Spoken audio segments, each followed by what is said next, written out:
guys, and welcome back to another video. It is preview time for Ireland taking on France this weekend in the third and final Six Nations contest of round 2. An exciting game for us all to look forward to. Two teams really wanting to prove a point. One team coming off a 50-10 win over Italy, the other coming off a second half loss to Wales. A lot of talk around these games. You've got France on the one hand saying, can we really see them as threats? They beat Italy.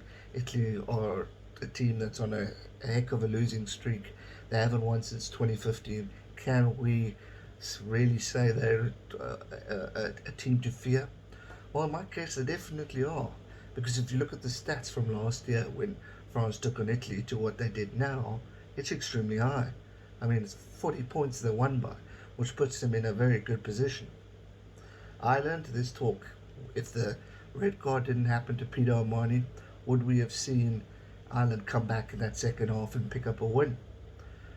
When Peter O'Mahony went off, Ireland did seem to show improvements and show what they can do and what they can achieve. So there's a lot of things that went on in this past game, and there's a lot riding on both these teams. Both wanting to win the Six Nations. Ireland wanting to redeem themselves from just up hot and cold performances. France haven't won in over a decade. They are wanting to prove a point and to show the world that they are a threat. Remember, the World Cup is 2 years away, and it's going to be or 2.5, and it's going to be in their backyard.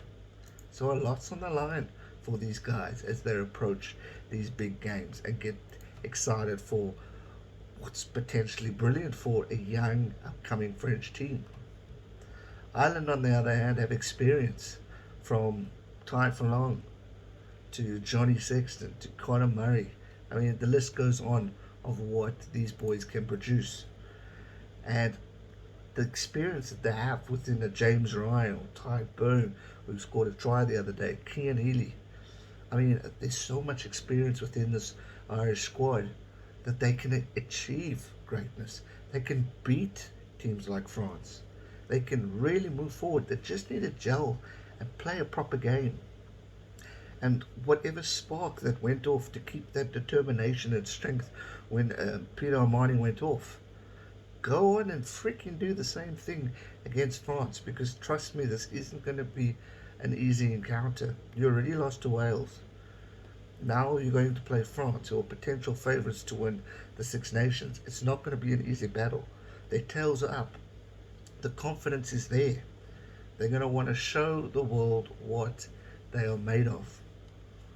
Now, obviously, Billy Burns made the media a lot as the replacement fly half, and he's been slaughtered pretty much. At the time of this recording, I'm not quite sure of the actual squad, but it's going to be interesting to see how Ireland overcome it. Johnny Sexton didn't have a bad game, and a lot of people said he's past his sell-by date. But for me, experience, leadership, I'm fully confident in what Johnny Sexton has to offer. And let's not forget, in 2018 it was, Johnny Sexton did that drop goal against France in the 82nd minute to win their first encounter. From there, they went on to win the Six Nations tournament. Johnny Sexton is a player I would want in my squad, and I'll be very happy to have him in. But the battle I'm looking forward to the most for this weekend's game is Dupont versus Murray. Two of the most legendary scrum-halves in world rugby right now. You've got a veteran who's got World Cup experience, who's got Six Nations titles, who's got British and Irish Lions experience. He's done so much for the game of international rugby for Ireland that he's so well known and respected. The king of box kicks. Then you have a guy like Dupont, who his stature is so quick thinking. He's one who can surprise us. He's capable of moments of magic that when he touches the ball, you're not sure what's going to happen, how he's going to change the game, how he's going to do something different and surprise us. That battle between the two scrum halves is going to be phenomenal. It's going to be so interesting and so intense to see what and how these boys adjust. Phenomenal talent. I mean, you got Charles, Oliver, and Johnny Sexton who are going to go in there knowing that they need to keep their teams calm, that they're going to need to keep their teams ready, determined, passionate, because they're going to have to control when something happens. Make sure the discipline's on point. You can't afford a card, because we can see how a card can destroy a game.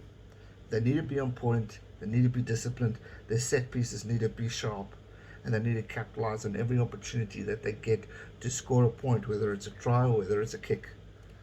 The position of Matteo Jalibert and Johnny Sexton as fly-off is going to be key. Conversions, controlling, tactics need to be on point, followed by the key playing of the scrum-halves. For me, those two positions, and I say it every week, are going to be ideal as to what will happen this weekend. Paul Willemse, another bloke I'm watching from South Africa, what can he do differently?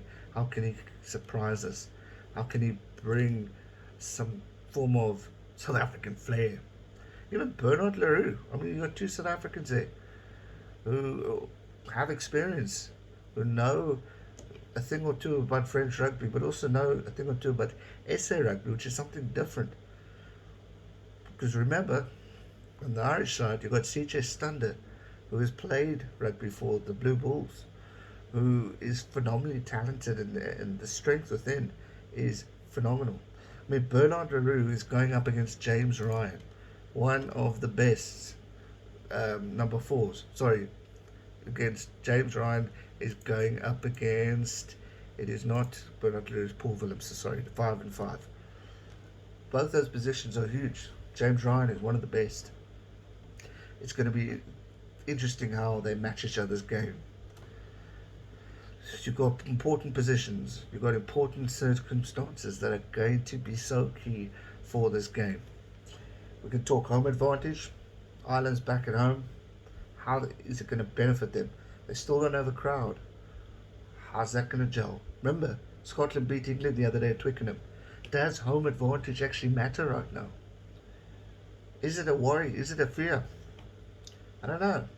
Yes, it's your pitch, but you still don't have the crowd, and a fake crowd can only do so much.